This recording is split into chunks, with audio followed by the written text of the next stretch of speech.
Welcome to the Non-Standard Podcast. I'm your host, Manny Lampson. If this is your first time listening or your 50th time listening, this is what to expect on this episode. We dive into the concepts of developing your leadership toolbox. Why do you need this? You need this in any situation to help manage, lead, and control, and ultimately win. How do you do that? You can't use the same form of leadership in everything you do. So every episode we dive into my leadership philosophy. We dive into the story and the background of the person we're talking to. And we also dive into some leadership traits I have accrued throughout the years. And then we also follow it up with a book review at the end. So you're getting a wide range of leadership topics and traits that you can add to your kit. So without further ado, let's go into the recap of this episode. And afterwards, if you love it, like it, share it, follow it, give us some feedback, because we're only just getting started.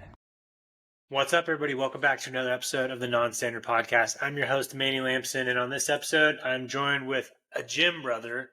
So Frankie and I met when I was doing some pre-deployment training in El Paso. We just met in the gym there. He was getting ready to do some stuff on the Army side. I was doing some stuff on the Air Force side, and we just bonded. One of the things I try to cover in this episode is his weight loss journey because it's phenomenal. He goes from 260 to 180. He's in the Army National Guard, from a field artillery to MP, working with USA as well on a civilian side. And what we dive into is leadership when it comes to physical fitness. So he prepped for a bodybuilding show, and he relates a lot of his leadership to prep. So that's what I loved. It wasn't just like military leadership. It was how did he take his leadership skills and apply them on something outside of the military. And so for him, it was really big and important to understand how prep and preparing for a physique competition, bodybuilding show is leadership. And I just love how open he was about it, the struggles he had with it, and then the success he had with it as well. I hope you guys enjoy. And if you like it, love it, share it, do what you got to do. I appreciate it. And let's get this show on the road. All right, what is up, everybody? Just like you heard in the intro, I'm here with my man, Frankie. And for most of you guys listening, the past few people I've had on the show, I've met through social media and then had them on. However, Frankie, we met in real life, 2 years ago almost. I was at CST, we call it Combat Skills Training, in McGregor or El Paso area at Fort Bliss before I was supposed to deploy. And then I think you were doing this. Is a similar training for you, right? Yes, that's correct. Yeah, so we were over at McGregor for pre-mobilization training, and the point of that was to get us ready for Kuwait because we were doing military police operations and everything like that. So. Yeah, so we met in the gym there, obviously. Frankie was crushing it. I was in there trying to just maintain and do what I got to do. And we just built a connection and got to talk and hang out. And then we both went our own ways. I've just been following him on social media since, and it's been great to see him continue his journey through, like, I've seen, the shred sort of phase of you, and now you're in, like, this bulking phase. So it's been cool to see you do that. And then, obviously, the dad life, too, is always fun to – I just love it when people just share pictures of their kids, man. It's amazing. It's so much fun. But yeah, so that's how Frankie and I met. We'll just jump right into it, man. So the 3 H's: hometown, heroes, and hardship. Absolutely. Let's go. Let's do it. So what do you got for us? All right. So like hometown heroes are like my heroes and like my big heroes and everything like that. And yeah, whatever heroes you got. Absolutely. So I would say two big ones is so back before I ever started my fitness journey. And man, I'm sorry, you've probably seen pictures of me before. I had a good friend of mine named Mike Gonzalez. If he's, I'll probably let him know about this episode too. So he was my squad leader when we were in Afghanistan about 4 or 5 years ago. And he was the kind of person to always push you, whether it's physically, mentally, even leadership or when it comes to your job, just your job in the military. One big effect that he had on me that would absolutely make him my hero is that I don't want to use the word bully, but I would use the word tough love. He used a lot of tough love on me because I was overweight, wasn't meeting the Army height and weight standards. And, when you're in the military, it's so crucial whether you're in a leadership position or you're just a lower enlisted. It's so important that you meet those physical fitness standards. I understand knowing your job is very crucial as well, but when someone sees you in uniform, they want to see, okay, this guy's. People aren't going to think, oh, this guy's really good at his job. They're going to, if you're not meeting those standards, they're going to think, wow, what is this? Anyways, my squad leader, Sergeant Gonzalez at the time, used a lot of tough love on me to push me to, not be overweight, in lack of better terms, hey, don't be fat, dude. And it was every day I'd hear something from him. And eventually I'm like, you know what? Something in me just clicked. I'm like, you know what? You're right. I got to fix myself. And it starts with me. So I definitely, yes, the work started with me, but he gave me that push to start my journey and everything. So that is right. You did have a big weight loss journey. I think that was one of the things we talked about in the gym when you showed me that. And so I completely forgot about that, because obviously when I met you, you're still in shape, but you were there. And so, yeah, we did talk about that, how we both went through a similar weight loss journey. Then you showed me your pictures. That was right. I forgot. Yeah. So we'll talk about that a little bit later as well. But I love that you talk about someone who, and we hit this yesterday in my last episode. Sometimes we don't see those leadership stuff until later on down the road, like what they're trying to do to us. And at the time, we're so just like naive and young, and just like doing what we got to do. We may miss it until later on when we're either in that position, or you just have a chance to look back and go, dang, that guy was right. He was telling me to do this or pushing me to do this, or I started because of this. And you see that stuff later on down the road. That's how sometimes someone was a good leader in your life, when you remember what you're doing now and they pop up. Absolutely, 100%. Now, who you said? You said you had another person? Yeah, this would definitely be a love-hate amongst, like, especially the fitness community, if you will. But a big hero of mine would be definitely Rich Piana. He since passed away. Gosh, it was 2017. But dude he had such a intense mindset of doing whatever it takes to hit your fitness goals, not making excuses, but also like not even inside the gym, but in whatever you do in life. And his big quote was, 5% is meaning like only 5% of people are willing to do what it takes to hit those goals. And I love that intense mindset that he had.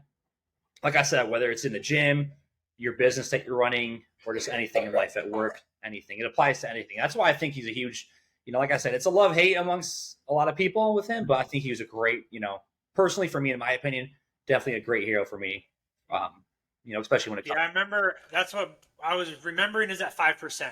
I thought that was, because I think that was a supplement brand too that he had on there. Mm-hmm. And, there's a lot of people that'll say, like Bedros Keuilian says it, Andy Frisella says it. Mm-hmm. I think Ed Miletus said it too. Like those people that are in the gym, they just show a different mindset when they get somewhere. Exactly. They could either be in a whole different job, like a business job or a military job or a customer service job.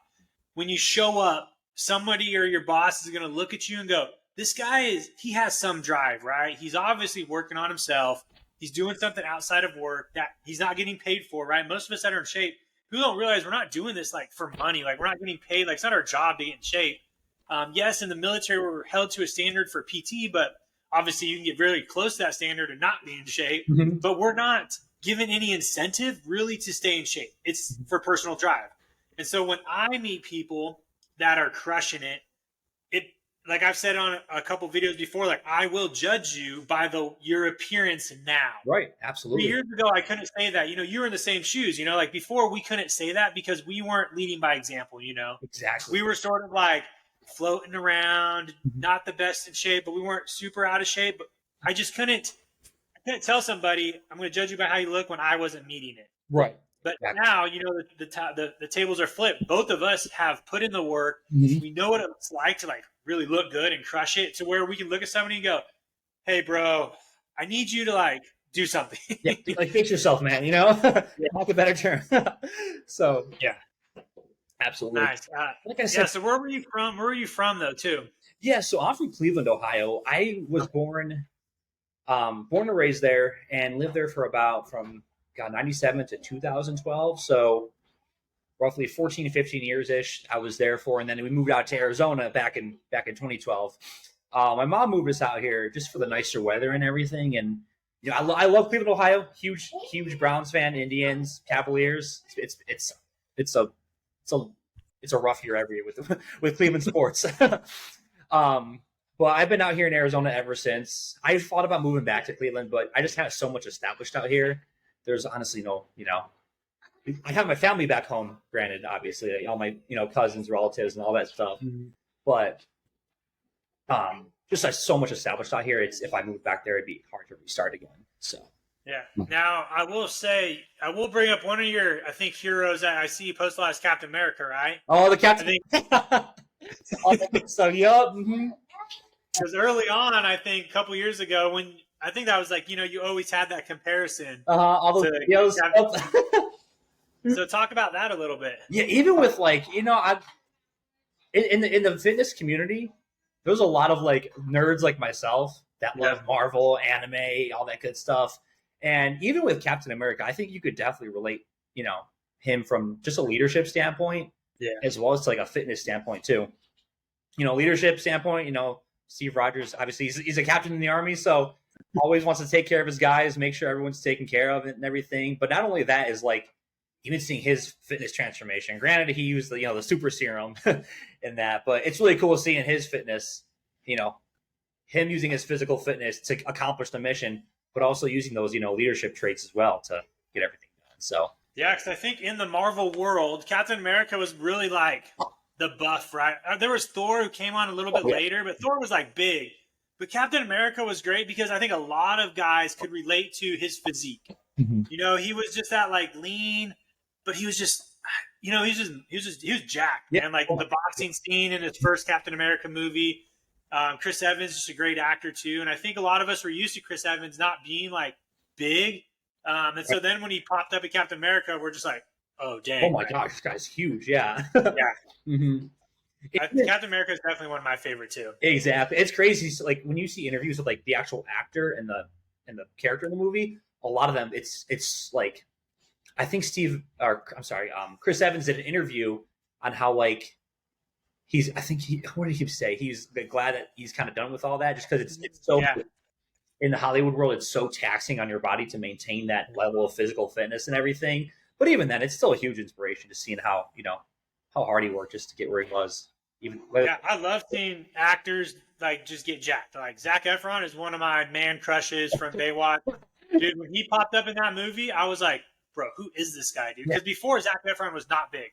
He was never been known to be a big guy. And then in Baywatch, he's shredded. Yep. Oh, yeah. Mm-hmm.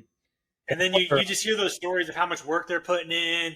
And I think he even talked about it as well. It was definitely tough to sustain that and do what he had to do. But, it's just cool to see. Even in Zac Efron's movie, I think it was Dirty Grandpa, he was peeled in that one too.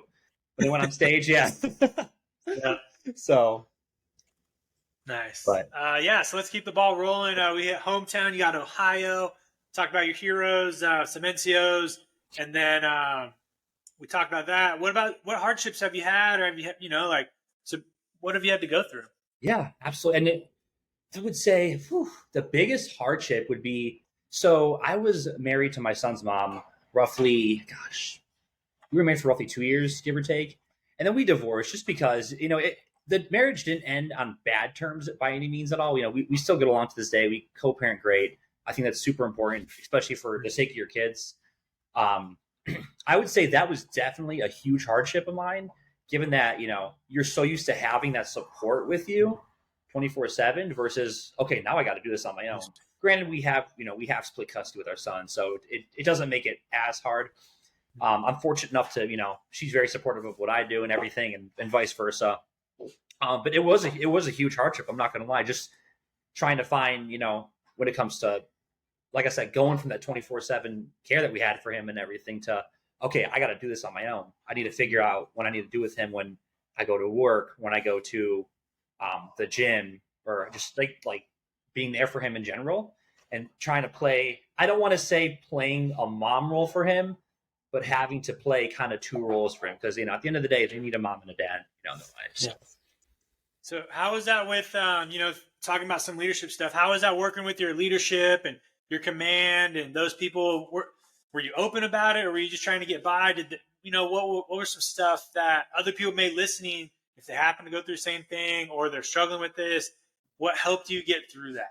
Yeah, absolutely. Yeah, my command, they've been nothing but supportive of everything. Granted, I've never had a whole lot of issues when it comes to there's been a few stints and instances when I've had childcare issues when it comes to reporting for duty, etc. My command has been very supportive of everything. I definitely cannot thank them enough. And I know it's I don't want to sound like cheesy or anything, but they have been, Yeah. nothing short of awesome with me, and just being able to like work with me when it comes to childcare stuff. And then, because a lot of them are their parents too. They completely understand, if there's issues. So they always come through when there's ever issues on my end. So. Yeah, I think one of the biggest things I try to let younger airmen know that are either newly married or just going through tough times, not being married, but just tough times overall, is you sort of have to be pretty transparent with your leadership, right? Exactly. Like you have to be open. And sometimes it's hard for, I say enlisted to officers or just younger enlisted NCOs, that bridge to really be transparent and open. And I saw it be beneficial when I was transparent. And like throughout most of my career, I was, like, heck, when I got my DUI, I was pretty like nonchalant, just like telling a couple people and doing this. I was able to get through it, but then I opened up later on in my career, and every struggle now that I've went through, even if it's not a struggle, just like a journey or an adventure or a career thing, I'm transparent. Right. Like when I got back into flying, I told my DO, I was like, hey, sir, it's going to sound weird, but I run a podcast, and it's one of my passions. I love it. I try to do an episode a week. I'm telling you about this because there may be a day, like if I see nothing on my schedule work-wise, I'll try to get an episode in, like during lunch or in the afternoon. I just want to make sure you're fine with that. If not, no worry. And he was like, no, that's good. Like, I appreciate you telling me. If, just make sure you understand, you tell the schedulers and they know. And if you have something come up, you do it. And I was like, no, copy, cool.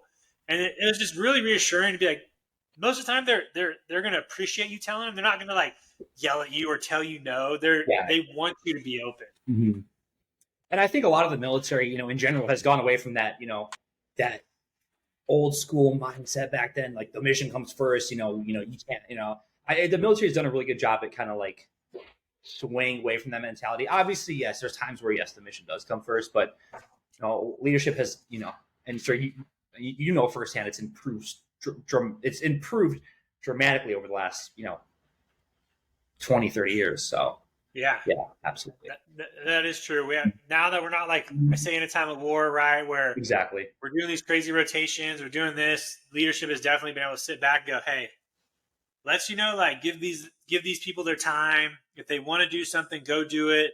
But in the end, I think we've seen when we do that and we ask those people to give more in return of work, they're willing to give more work. Exactly. They're willing to take those longer days or those extra hours, or extra shifts, and on the back end know like, hey, I just took a couple weeks of leave, like I can come here and do this. Yeah. Tell us a little bit about your career-ish, in the Army. Like, what's it like? Where have you been? What you got going on? Any big plans? What's Frankie doing? Yeah, definitely. And do you want me to hop into my military career and civilian, or are we going to focus more on military? Let's do both. Okay, sure thing. Yeah. So for my military career, it is coming to an end. I have about roughly 8-9 months left in the Army, in the National Guard right now. The Guard, it's definitely. It's like a love-hate on some days, like some days you love being in the Guard, other days you're like, oh my gosh, it's only 1 weekend a month. Yes, it's not hard, but there's times where you're just like, oh, I got to show up for drill on the weekend, but at the end of the day, it's really not that bad. But I got about 8 months left, but I am my first, 5 years in the Guard. I was field artillery, so I was a forward observer. So our job was to get on the radio, get rounds downrange. When I deployed to Afghanistan, we were stationed in Kabul, but given that you can't really call for fire in the city due to casualties, I was used as a radio operator. So before missions, we would get radios up and running. During missions, if radios went down, our job was to ensure, okay, what's going on here? And then shortly after I returned home, I reclassed to military police, which is what I do now. Being an MP in the Guard, it's a lot different than the active duty side, given that you're not doing it full time unless you get stationed overseas. So it definitely, it's a good experience as military police. When we were stationed in Kuwait last year, so when I met you, we were getting ready to go to Kuwait, and that's where we went to Camp Arif John, where we were running military police operations. And it definitely was I never wanted to, my goal wasn't to go into law enforcement or anything as a police officer, but it definitely was a good experience getting my feet wet, seeing what it's like. I know police officers and military police really aren't it's not the same exact thing, but it was good to, see what it was like and, getting different types of calls every day. The biggest call we got over there was either fire alarms, just because a faulty alarm went off, or traffic accidents where someone backed to a pole. And so, but it was definitely a good experience, and like I said, my career is coming to an end. The benefits in the Guard are nothing short of awesome. Those are great too. TRICARE is awesome. TSP, all that good stuff. But just I really want to focus on my civilian career here at home because I work at USAA. And I'm sure you're familiar with USAA, so it's we're dedicated to helping military members and their families. I started USAA back in 2021, working auto claims. So our job was to when our members get into accidents, we make sure that everything obviously everyone's okay. Get the facts of loss, what happened, who's at fault, set everyone up for the repairs, and all, investigate the claim overall. It was a good experience and everything.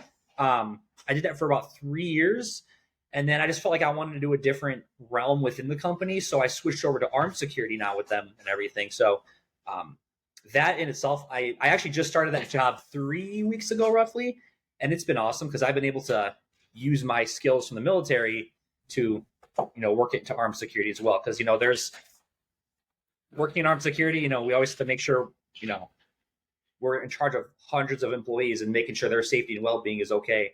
And not only that, but also the building overall. So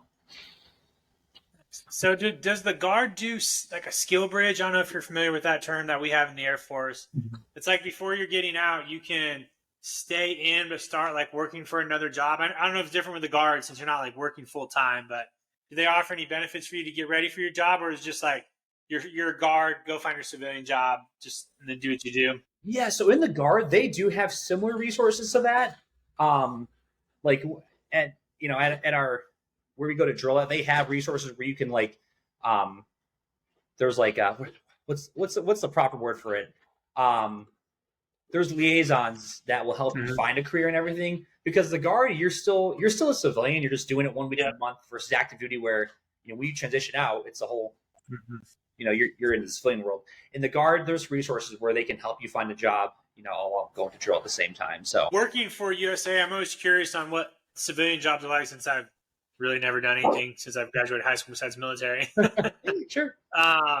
What do you see on the leadership side working in a civilian job? So it sounds like USA is a little different, right? Are you more remote, or do you have like a workplace that you show up to? Sure. Yeah. So when I was working in claims, we actually we have a home office about, I have 4 miles away from me. So okay. Go there. I was going there for 5 days a week to work. There was an option to work from home too, but I'm just like, I'm so used to going into office, and there's a gym there too. So it definitely makes it, so much easier for me and everything. For the leadership side, USA definitely, they mold their employees to be great leaders. When I was in claims, the job itself was very tough, but my team, my leadership as well was amazing to me, like making sure I had the resources to help me, nice, properly do my job. So yeah, USA, they definitely have, when it goes to the hiring process, I don't know what it is, but they have a knack for knowing, okay, this person has potential to be a great leader. And that's exactly what they do at, all the managers there. They're amazing leaders, and everyone has their different sort of leadership style too. So that's cool. It's always good to hear. And I've read a lot in businesses that the hiring is so important. It's not just hiring based off resumes just to get some numbers to get people, but you're hiring, the soft skills, because then you can develop the technical skills later. So exactly. For those listening, if you've never heard the term soft skills before, it just refers to the way we communicate, the way we act, and the skills necessary to really customer service side, like communication, grammar, etc., manners, and then the technical skills, what you learn on the job. And I've seen a lot of jobs hire people based off like experience, right? And so they may have all these technical skills, but when they're in the workplace, they're just horrible to work with. And it brings culture down and morale. And so there's a lot of companies shifting towards this, like, hey, I want to hire you based off your person, and then we'll teach you to do the job later. Absolutely. And that's what's so good about USA is that, like, yes, they want to make sure you're qualified to do the job, but with our client base is all military veterans and their families, the employees are held to a much higher standard to make sure that we're not only doing the job correctly, but also, hey, that you're there for each member and everything. Because our members, they sacrifice so much that we want to give back to them and make sure we're taking care of, our veterans, their families, and obviously our, ones that are currently serving too. That's cool. No, it's good to hear. I've never met anybody in that type of job before. And it's always interesting to see. Obviously, I've used USA for 10 plus years, and it's always good to see behind the doors, right? Like behind the curtains, and be like, hey, is it just me, or is it really this good? Sometimes with other companies, you get lucky and you get like a good employee every now and then, but no, it's just good to hear that what we teach in the military, definitely continues on throughout the civilian world, and people realize it as well. Absolutely, 100%. What's it like in the civilian world as far as like fitness and exercise go? Obviously when you're in the military, you're sort of surrounded by people that have to do it. I don't know. I'm just curious what's it like on the civilian side. Yeah, absolutely, sir. So yeah, being on the, I would say there's nothing too like crazy or special about it, if you will, if that's maybe the right word to say. I'm actually getting ready for my second show coming April 5th, and it's another men's physique show. So I'm in prep for that right now, and when you're dieting, it's a whole different, an entire different ballgame. One thing I will say when it comes to, fitness in the civilian world, even on the military side, when you're dieting for a show and prepping for everything, it can almost be selfish because you're completely changing your lifestyle. You still have a family to maintain. You have kids, and, you have to still be there all while maintaining that discipline and prep. Like even when I was dieting for my first show, there were times where I just felt like I couldn't be the best dad I could for my son, or be the best boyfriend I could be for my, my girlfriend and everything. So even this go around, I'm like, okay, what do I want to do differently from last prep to now, to be, to make sure I'm being who I am for everyone, all my loved ones in my life and everything. When it comes to fitness on the civilian side too and everything, one thing you also have to be mindful of is that, not everyone is going to be like, I noticed the most support you're going to get from people in the fitness world are obviously people that have the same lifestyle as you, or even strangers that know even other gym goers whom are strangers that know the hard work and discipline, because there's people out there that you're going to get flack for it. They're going to tell you, oh, you look starving, you look hungry, or you do this too much, or go to that gym too much. And it's like they just don't understand what it's like to, and so you know exactly how it is, because some people just don't understand the hard work. Yeah, I think on the civilian side, it sounds like you're saying there's just that. There's a larger extreme of people who think the gym is very extreme. Like in the military, if you do physique shows, so most of the military understand what you're going through, so they can sort of, like get what you're doing. But it sounds like on the civilian side, if you're hitting it hard in the gym, people are just like, well, you're crazy, bro. Like you're David. They're probably just thinking you're like another David Goggins or something like that. Right.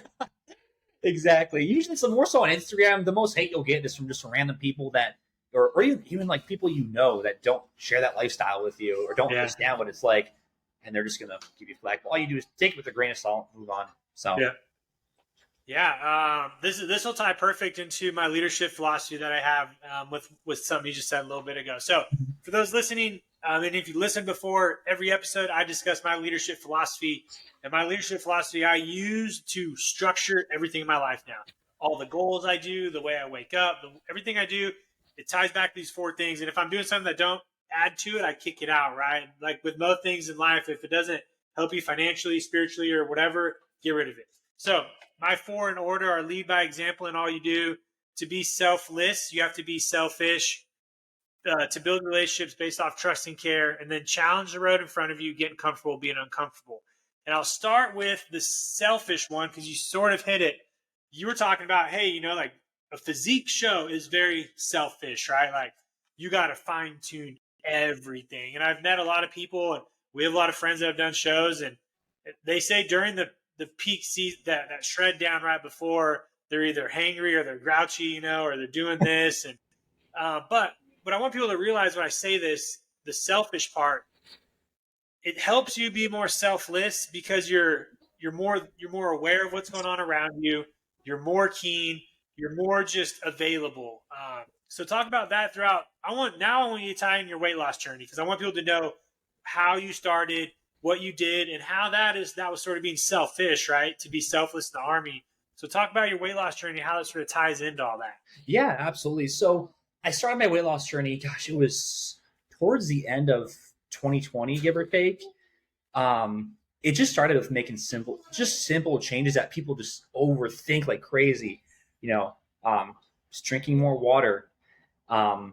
If you want to have sports drinks, or when it comes to soda, go with the 0-calorie option. You're going to hear I'm sure you heard it too. Anytime I crack open a Diet Coke or a Coke Zero, everyone's like, oh, regular soda is better for you. It's that. But just making simple changes to your diet is so huge. And that's the big thing that people like. There's no magic supplement. There's no magic. I mean, granted, supplements are a tool to help you reach your goals. Yeah. But at the end of the day, it's what you consume that's going to help you reach your goals. And that's what I did. I just made those simple nutritional lifestyle changes, but also hitting the gym 6, sometimes 7 days a week. 7th day would be, like a active recovery day, but hitting the gym intensely and just watching the weight shred and go down day by day. I was still married at the time.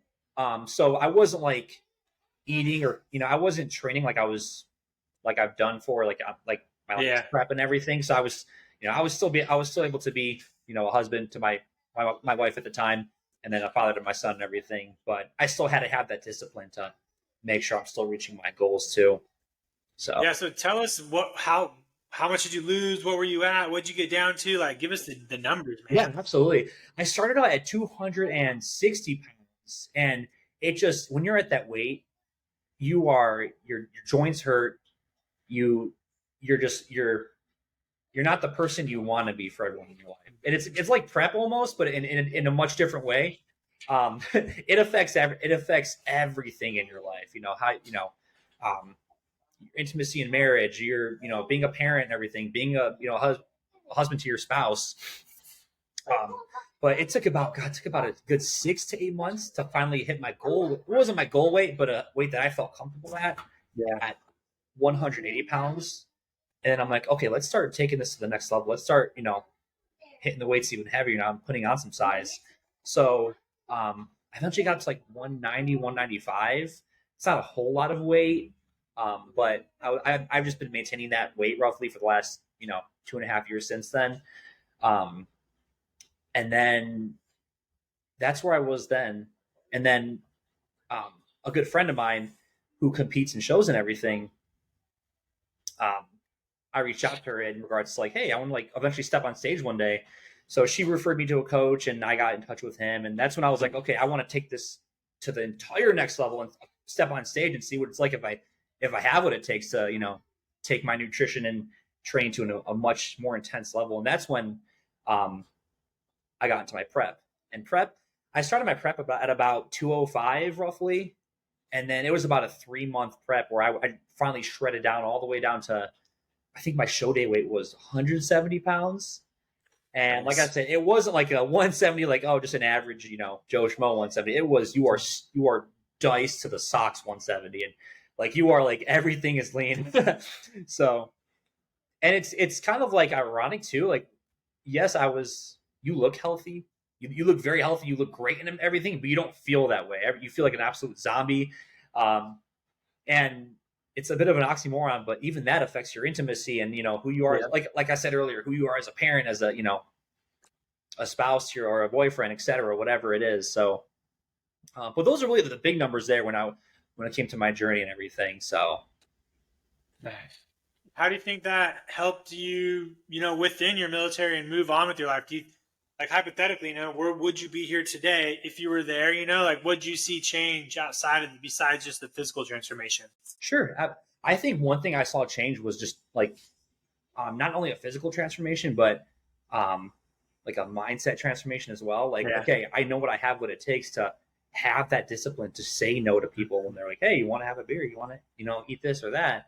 It's not only you're going through when someone goes through a prep, yes, they're going through that physical, but it's also a huge mental transformation as well. Because you're like, wow, I have what it takes to, to do this, and that's one thing, like when it comes to prep, it's what separates the boys and girls from the men and women, when it comes to, because it's one thing to go to the gym, which don't get me wrong, it's great to go to the gym, live a healthy lifestyle. I have nothing but respect for people that do that. It's awesome. But to go through a prep, it's just a whole entire different ballgame, and you undergo a huge mental transformation. And a lot of people get inspired by it too, even in the military. People are like, wow, this guy, in a way it has its leadership traits because people show, hey, this guy is disciplined. This guy is, motivated to get what he needs to get done. So, yeah. No, 100%. I think, like for me, when I lost my weight, I was 217, got down to about 167 at my lowest. So when you say that 170 shredded, I know what you mean. Like I was diced, Yeah. bro, when I got down to that weight. My wife was literally like, dude, you should go. I probably could have stepped on a stage. I'll send you a picture after. Yeah, I absolutely. probably could have stepped on a stage because I think we were about the same height, 5'11", right around there. All right. I was lean, but I was just freaking just locked in on my macros, locked in on my nutrition. I was training for my half Ironman, so I was just burning the calories, man. And Right. it really just it definitely shifted my mindset to mentality wise. That's why I love just getting people to understand when I talk about just eating healthy or going to the gym. I'm not telling them to like go to this massive extreme. I just want people to realize, hey, just watching how much you eat, or like you said, just Exactly. changing some of the things you drink or limiting some of that. It's going to change your life so much. Absolutely. People right now are so caught up in this. When we mention the gym, especially social media, they really just look really at the extreme, like all David Goggins or all like a bodybuilder or all like The Rock. They don't understand, like my parents, for instance, who have lost 20 and 50 pounds each for the past few years, they didn't do anything crazy. They just stopped eating a lot of sugar at their house. They took out alcohol. They took out chocolates, like basic stuff like that, and the weight just started coming off. They got a little more active, went on walks with their dog. My dad started riding his bike to work. And it just compounds. I don't think people realize how much compounding it is on your life. Right. That's all. You start doing you just start doing different things, and you have a better relationship with your family because you can do more. And it just adds up. Absolutely. And one common question I get a lot when it comes to like the gym or just like making lifestyle changes is like people will ask me, and no hate to people that ask. I'm not knocking them or anything. I get they're curious, but like people are like, hey, what supplements do you take, or what kind of protein powder should I buy, or pre-workout? It's like I said, it's a tool to help you reach your goals, but you could have the best supplement, you could have the best whey protein, the best pre-workout, whatever it is in the world. But if your training and your diet is not dialed in, you're wasting your money, throwing money down the drain, So I was wasting money for like 10 years when I was enlisted with protein and not knowing exactly what I was doing. And then I was the same way, sir. Once I started tracking my food and realized how much I needed to fill those gaps with supplements, right? I was just like, oh, it's only helping me now because I'm just getting the right intake and fueling it a little bit better. And now it's just a part of my lifestyle, like my vitamins and minerals and greens, like part of my, I say grocery list, right? It is my grocery list, like I don't have to worry about getting a bunch of fruit and vegetables at the gym or buying a bunch of fish throughout the week, which can sometimes be expensive. I can just fill the gaps. And if I need to, I can still eat it, and back off of it. But it's literally my grocery list now. Exactly. Absolutely. Yeah. So let's talk about those leadership traits while we're getting in there. Out of those 4, leading by example, to be selfless, you have to be selfish, build relationships, and get uncomfortable. Which one are you pretty good at? And how could you give some tips for somebody to get there? And then which one do you need to work on? And how would you recommend somebody get better at it as well? Yeah, I would say, you said building relationships was one of them?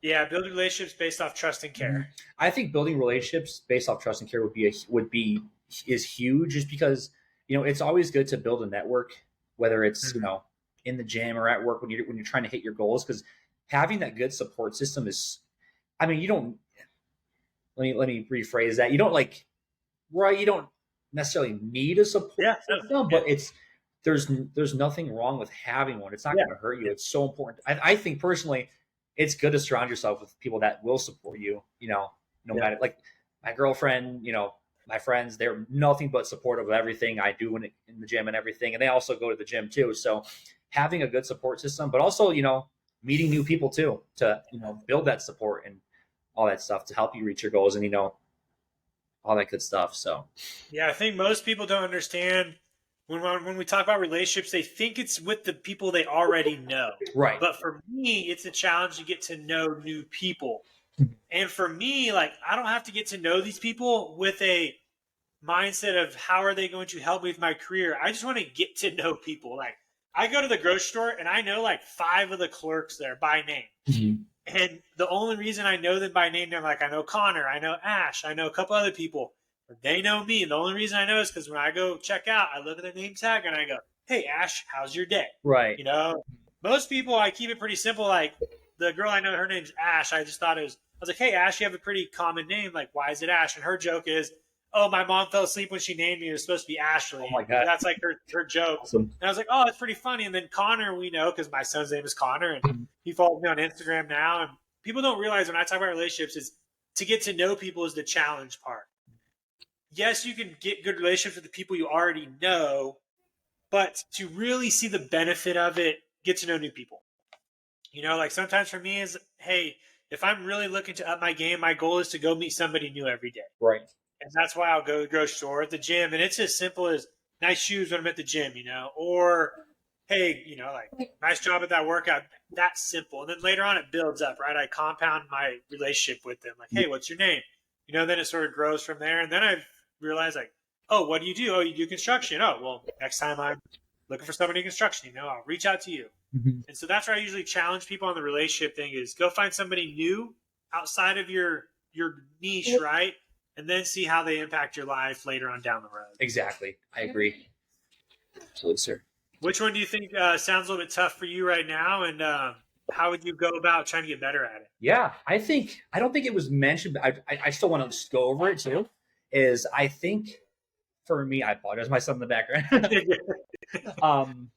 I think a big one would be sharing struggles.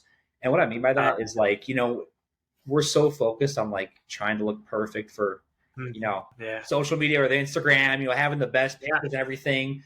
I think for me, it's being able to like, hey, I'm not always going to look perfect on, you know, there's going to be days where I'm going to feel flat when in the gym. I'm not going to have that good pump and everything. And, you know, I think it's important to share those struggles for people to realize like, hey, social media isn't this like, you're not this, you know, people aren't this, you know, perfect person 24/7, their physique wise and everything. So I think I could get better at, you know, sharing my struggles and also taking constructive criticism from, you know, from people that, you know, from my support system, especially my coach and everything. My coach will give me constructive criticism on like what we need to work on and everything.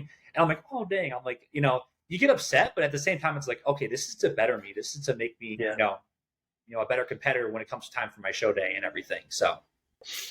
Yeah, I think the struggle one goes good with that. Get comfortable being uncomfortable, because that is a hard area to get comfortable with, right? Is sharing what you're going through, and it sort of ties into that transparency one we talked about earlier. And I've seen a good shift in social media where people who are genuine are sharing their struggles, they're sharing their stories. You know, like before when we saw like fitness influencers, like that's all we saw on their page was like just them at the gym. Yeah. But now you're starting to see if people like with their family or having a meal or going to the fair or going on a walk or just something normal to show people like, hey, it may not be a struggle, but they're just showing you like they live a normal life just like you. Exactly. Yeah, it's not all the gym. Really, anybody can do it. You know, that's what I love about social media is I'm able to see like, hey, and I go very far extreme, you know, like The Rock or those guys that I follow or other people in the first form world that I work with.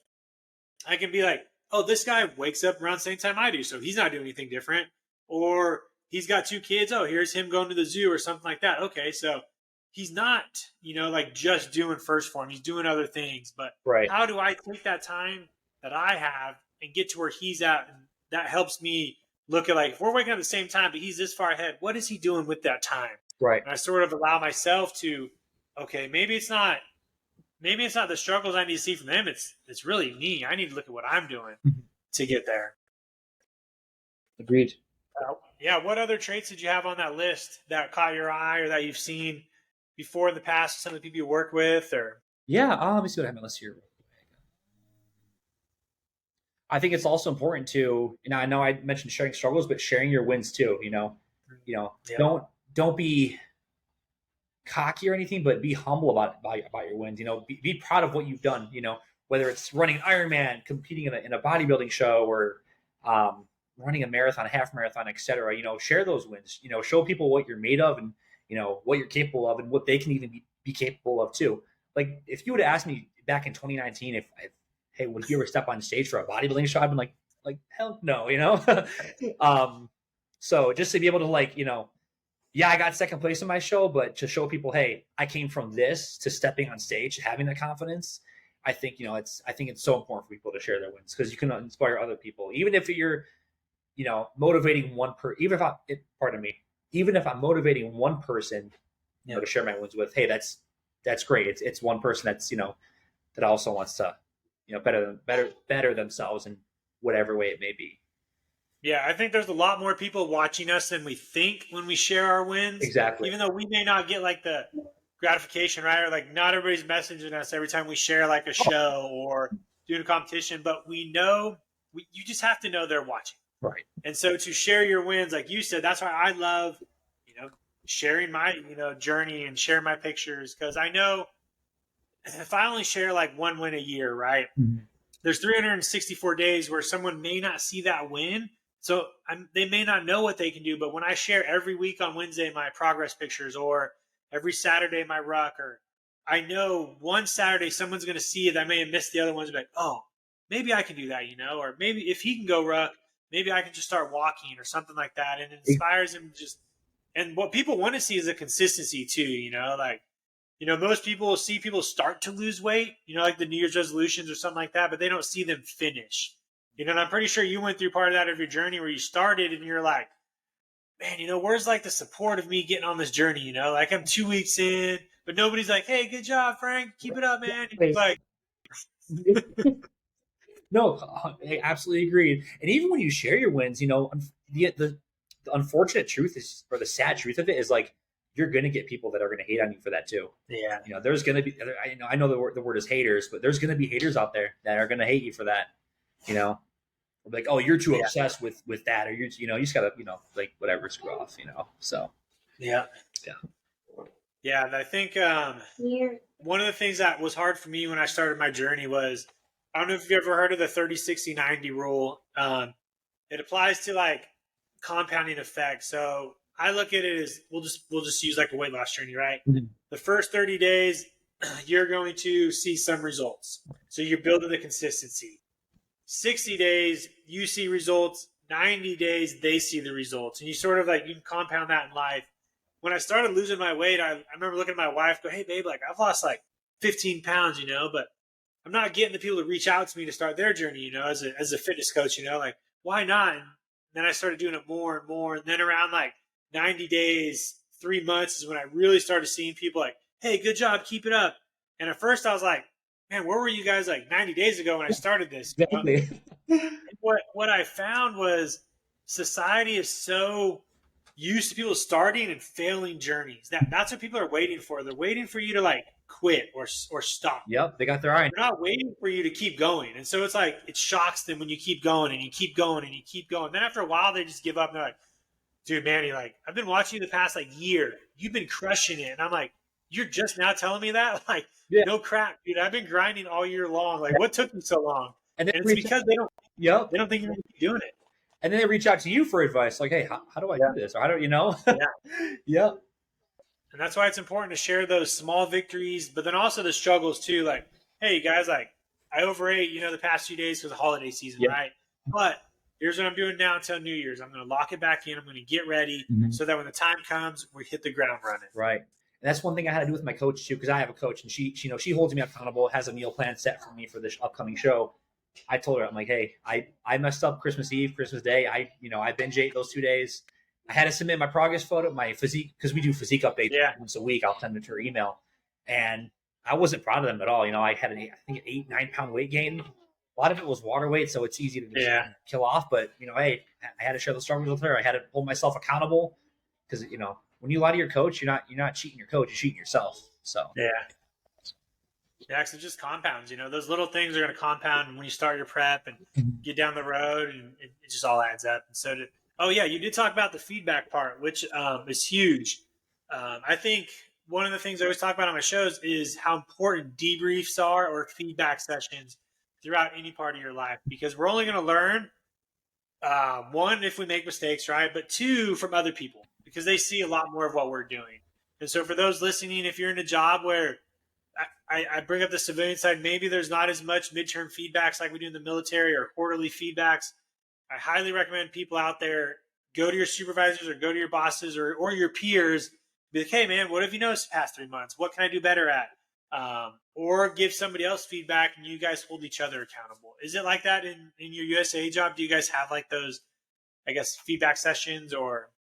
Oh, yeah, absolutely. Yeah, it was big because when you're working on the claims floor, once a week, you have coaching sessions so that your manager can see, okay, what are your strengths, what are your weaknesses, and they provide awesome, they not only go over your strengths, they'll go over your weaknesses, but when they give you those weaknesses, they provide the resources and tools to help you better what's going on, how can we fix this and everything. And my managers have always been, amazing in helping me whenever I have issues. When I was in claims, granted, I'm not in that department anymore. Yeah.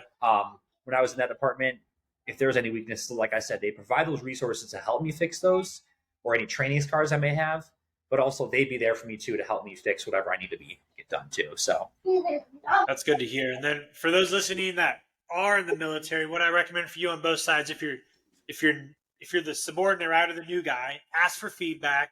And if you're the supervisor listening, what I love, what he did here, which I don't think the military does that much, is give the resource to help them fix it.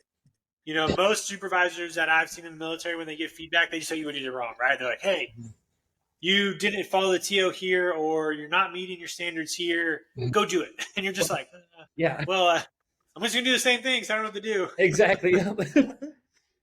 And one thing in the military too, it's like, yeah, you can smoke your Joes and then make them push and everything. The punishment has to fit the crime, right? If you're giving feedback to a soldier, you're not gonna, it's not right to make them push or anything. Granted, every situation, will warrant that, but I think it's important I think it's very important that leaders and future leaders, properly address any concerns or issues with their soldiers and not just jumping straight to, start pushing. That's not. Yeah. So nice. But well, let's do a couple more. What else did you see on that? I like this discussion of you bringing up something we just talk about them, because then those people listening can be like, oh, I like that one, or this is a good one. Are there a couple more that caught your eye? Yeah, absolutely. So I have my list here set up here too. I wrote some notes here earlier. One thing that did caught my eye on that list that I really liked is no is an answer, and with that, like, I know I mentioned my prep a lot because I love to use it as like a starting point for a lot of good examples. But when you're in prep, like, telling people no, that's going to be your best friend, honestly. And unfortunately, whether you get to tell it to family members, I love my family, I love my friends, but you're going to have to be saying no a lot to people when it comes to prep. Because you're going to have to make, even just like on a regular fitness journey of want to hit goals, you're going to have to make sacrifice. And that's something that people are not willing to do a lot, So saying no is, it's very crucial. Like, for me, I'm not someone that, I don't drink alcohol. I'm not inclined to do so. No hate against it though. But on my prep, I've had so many people ask me, "Oh, just take a shot, man. Take a shot. Have a beer. It's just one beer. It's not going to hurt you." But I mean, I'm like, no, I'm good, man. Yeah, it's not going to hurt me, but it's also not going to help me either. So yeah. So I think that's what I like about no. And most of the time, people are nervous to say no because they think other people are going to get mad. When in reality, they're just going to be like, "Okay, cool," got it. Exactly. So most people are always nervous to say no because they think, which is why thinking about what people are going to say is funny, because it's not really what's going to happen. Mm-hmm. But most of the time, if you just say no, the person you say no to is just going to be like, cool. They understand. Yeah. And some people, where there be a little jibing back and forth, probably. But like when I started mine and I stopped drinking, I was always nervous being a flyer, telling people no, because I didn't know if they were going to make fun of me or something. But when I was like, no, I'm good, they're like, okay. I'm like, oh, right, okay, wasn't that bad? Exactly. Yep. Yeah. So. Yeah. Some people they're going to want to peer pressure you to, whether it's, have a shot or, have that slice of pizza. It's going to happen. You get some flack, but just, stick to your roots. One big thing too is slow to speak and quick to listen. So I think that applies to, like, whether it's at work or the gym or anything like that, is, if you're asking someone for help, advice, guidance, or anything, hear them out. Let them take the wheel. I know it sounds cliche, but let them take the wheel and to them and hear what they have to say. Even when I was like, for my coach, I told him, like, hey, yes, I know enough about fitness to go through prep and everything, but take the wheel. Tell me what I need to do so I can, be the best competitor I can for this. And even at work, I was working in the claims department. I asked my manager, hey, what can I do to improve myself on what I'm lacking in at this time, and don't act like no matter what it is, don't act like a know-it-all, don't, when someone gives you that guidance, don't backlash them with anything. Take it and, okay, I'm going to do it. I'm going to do those reps in the gym. I'm going to switch my nutrition up. I'm going to make these, I'm going to get these numbers higher at work, whatever it is. So. Yeah, I think that's one thing that's hard to do is when we're asking questions, we're always thinking of a response in our mind, usually right away. Mm-hmm. And we just speak, most people speak to speak or hear themselves talk. Exactly. And so being able to listen and pause, it's not awkward, So for those out there listening and that think if you are slow to speak, it's going to be awkward. It's not. Mm-hmm. It's going to give you time to catch up. And most of the time it's going to give that other person probably to finish talking. That's what's important. Let the other person talk. Let them do what they got to say and then sit back. Like when I go on my rucks most time with my airmen, I'm mainly listening throughout the ruck, and listening to them talk, listening to them get to know each other. And then I'll jive in every now and then. But, that's why I love doing podcasts. It's teaching me to listen more. And then how I give my inputs is not like right away. It's, hey, let's let Frankie talk and do what he's got to say. And then if I have something to say, I'll jump in after. Right. But it's helped me develop those skills of listening, pausing. He's got more to say. Okay, cool. Perfect. And then I'll jump in and give my 2 cents really quick and then give it right back. Mm-hmm. Exactly. What book do you have for everybody today? It's like a good recap and how we finish it off here. So what book do you have? Yeah. So a book that I really liked that I read, it was a while ago that I read it, but it's by Nick Bare. He was the former CEO of Bare Performance Nutrition. I'm sure you've probably heard of him. Yeah. Yeah. I didn't know he had a book though. And the book is called Go One More. And that's what the huge philosophy of what the company's built around is, go one more rep, go one more mile, go one more, go make that extra effort when it comes to work or building your business. And he does in the book, he does such a good job as to really explaining that what you can do to go one more to build everything in your life, whether it's the gym or, how he built Bare Performance Nutrition from the ground up. So, it's by Nick Bare. It's called Go One More. It came out in 2019, if I'm not mistaken. And it's a really, really good book. So nice. That's good. Yeah. I've been following him for a while and I really see a lot of similarities in where I'm going, cause he obviously was in the military. He started endurance training and he's just got that mentality. And I think I remember a lot of his Go One More and it's been cool to see his progression, he's got athletes now working for him. And I think a lot of it's all in Austin too. So obviously being close is cool to have that relationship. It's home little too. Exactly. Yeah.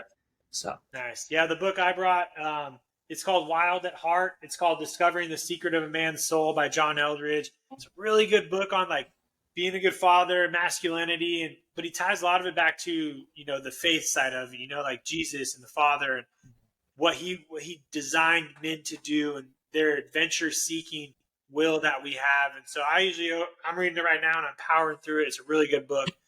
So for those listening, even if you're not like a father or something like that, he ties into the feminine side as well for moms out there. And it's just a good book to understand, hey, we need the masculinity in our lives. We need good role models. And here's why, here's what it's backed off of. It's not just backed off of the concept of masculine men. It ties it a little bit to deeper roots. So exactly. Do you have anything else? Any final shots for everybody out there? No, sir. I think that's pretty much wrap it up. Yeah. Yeah, no, thank you for your time. I'll tie in the show notes, people to reach out to you. Mm-hmm. I'll probably just use your Instagram because that's the one I think you're on most of the time. Okay. And then I'll tie your book in there as well. But thank you for everybody listening. Thank you as well. We're just wrapping up year 1, episode 52 right here. So we just made my goal of 1 episode a week, which is pretty cool to do. And Frankie, man, thanks, dude. It's been great to obviously follow your journey, get to know you as well. And I look forward to hopefully when we meet up again. So. Absolutely, sir. Well, thank you for having me. I really appreciate it.